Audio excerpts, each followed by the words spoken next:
इसीलिए भारत के संविधान में, मैं थोड़ी देर पहले भी कुछ लोगों से कह रहा था, भारत का जो ओरिजिनल संविधान है वो कितने लोगों ने देखा है? अगर कोई वकील साहब बैठे हो तो मुझे बताएं।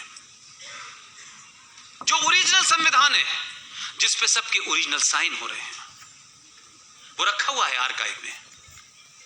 उसकी रेप्लिका मिलती है 4,500 रुपए में।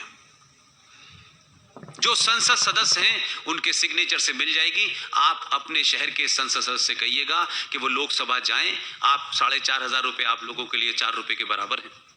आप इनको कहिए और कहें कि दिखाएं, और सेकुलरों को दिखाएं और कहिएगा कि उस वक्त बीजेपी और आरएसएस की सरकार नहीं थी, संविधान में इनका कोई सदस्य भी नहीं था, कि जब संविधान बन गया और उस पे गोपाल स्वामी अयंगर जैसे लोगों ने कहा कि बगैर अगर हम इस पे न लिखें भारत का संविधान है तो ये देखते ही कैसे पता चलेगा कि ये भारत का संविधान है।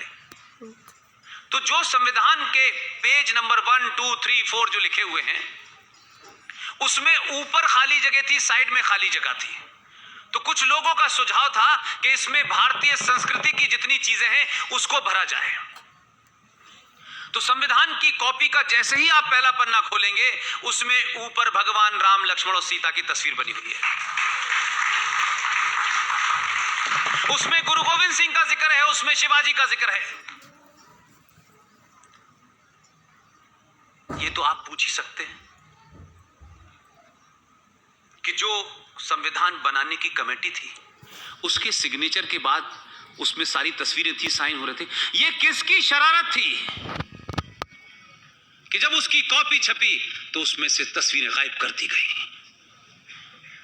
और आपको पता ही नहीं है।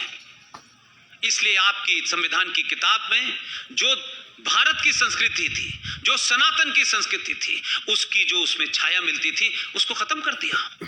ये कौन सा सेकुलरिज्म था भाई?